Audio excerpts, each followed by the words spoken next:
Sylvester Sleuth and the Mystery of the Big Boat.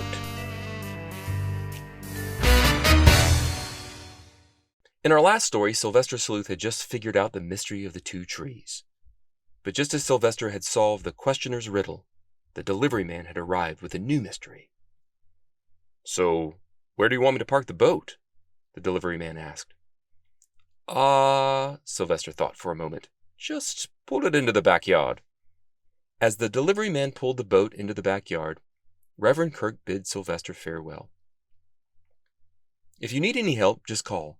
Here's my number," the pastor said, handing Sylvester a card on his way out the door. "I will leave you to figure out what to do with your big boat." Sylvester opened the letter from the questioner. There was another riddle.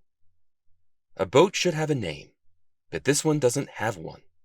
This guy built one of wood, but God made one from blank. The man, he saved a few, but this one saves much more. 40 days inside the boat, and God, he blank. I suppose I have a new mystery. I better see if there are any clues in the boat." The boat was large and made of rough wood. It sat on a trailer in Sylvester's backyard. He pulled himself up onto a ladder and climbed onto the top of the boat. Removing his magnifying glass, Sylvester started looking for clues. He mostly found dust and a bent nail or two, but after a while, a couple of clues turned up. On one board he found 2 tufts of fur, and in between some boards he found 2 small feathers. Sylvester put them into a small collection bag and went back into his house. Feeling hungry, Sylvester made his favorite meal, peanut butter and tuna sandwich with a large glass of chocolate milk.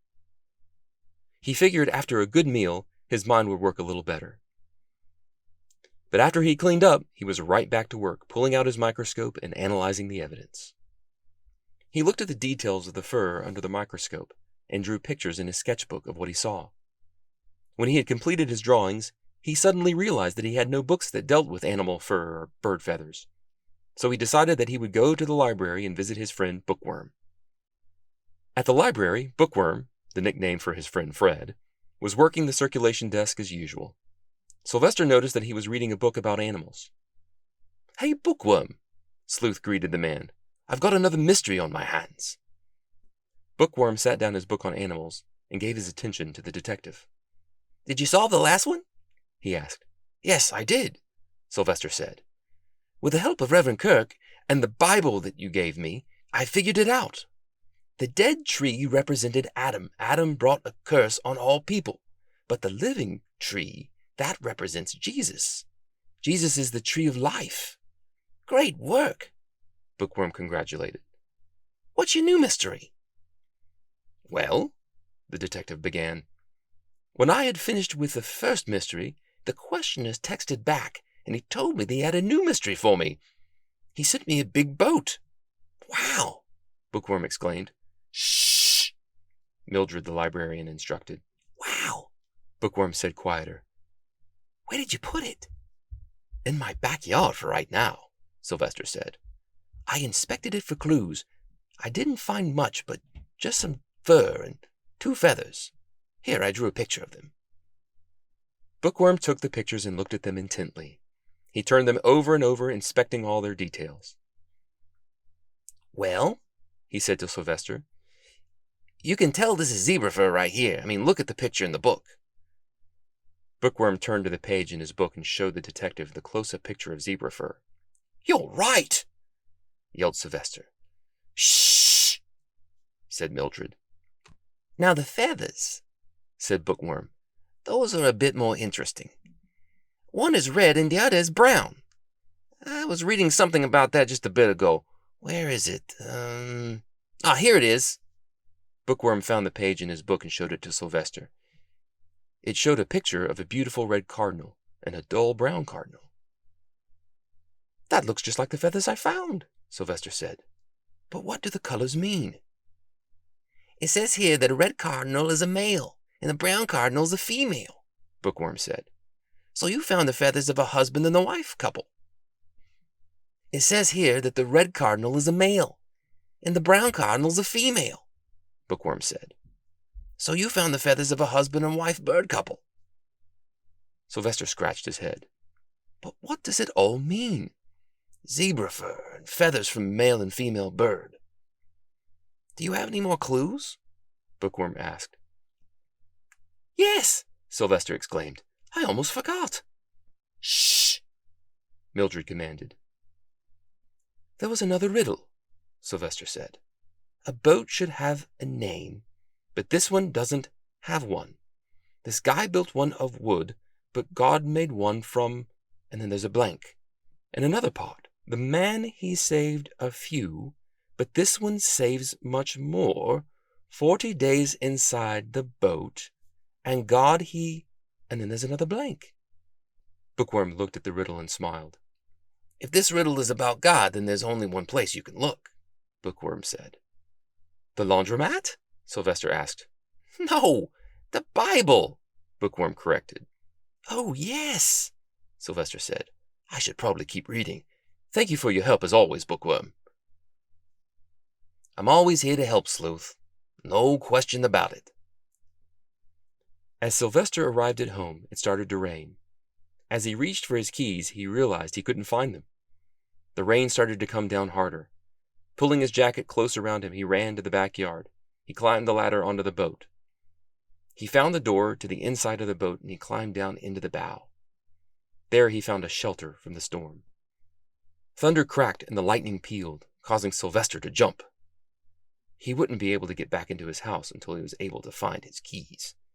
And he also wouldn't find his keys until the rain had stopped. He found a comfortable place on the floor and whistled a few tunes. After about 5 minutes or so, he became very bored and began looking through his phone. After another few minutes, he became bored with that.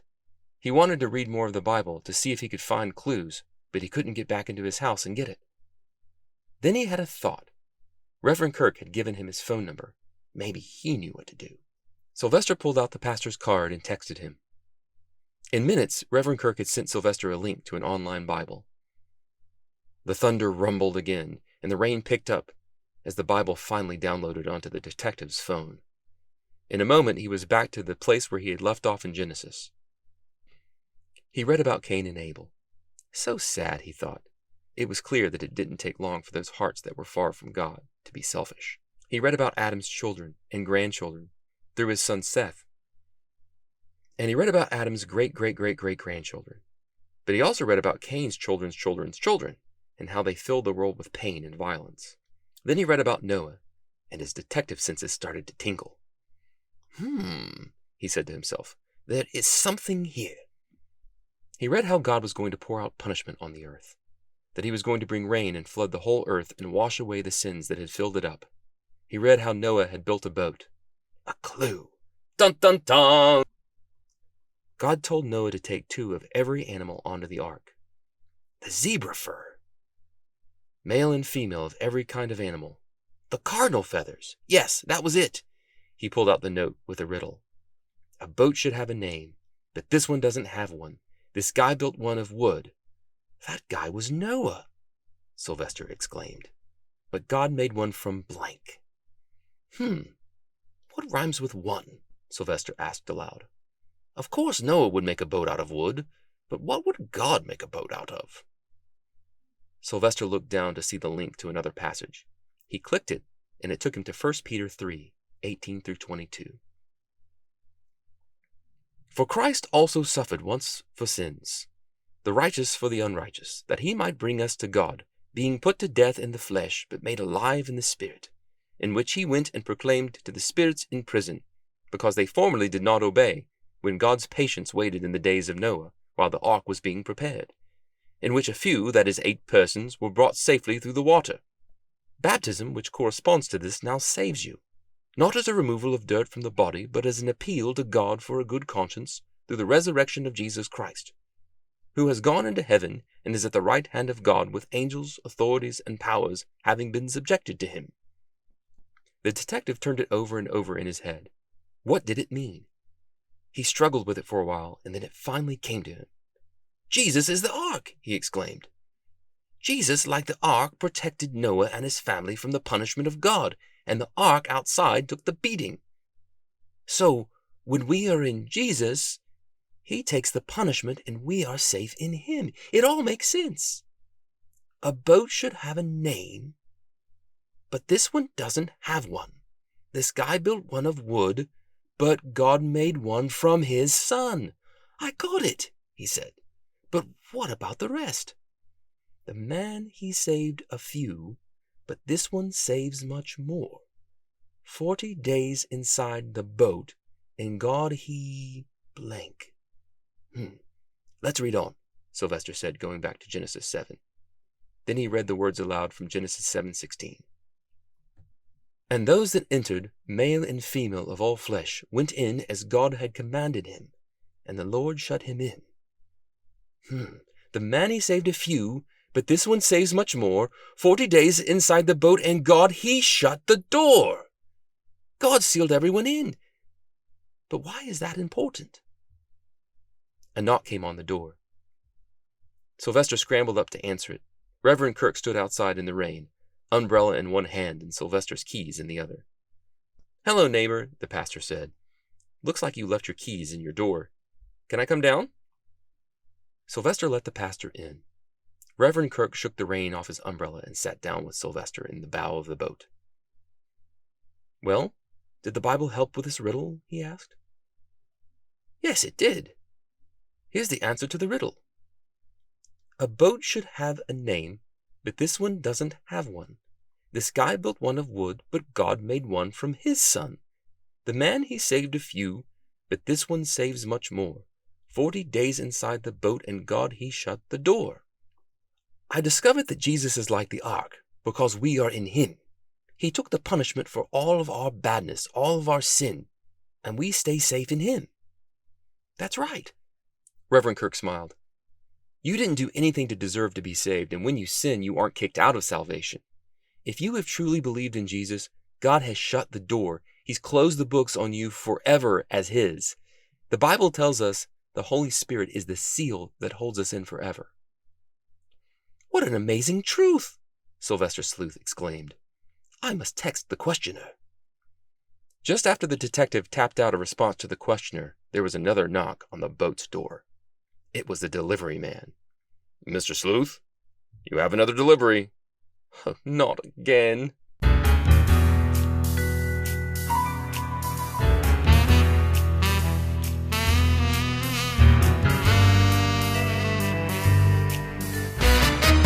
Hello, this is Pastor Zach.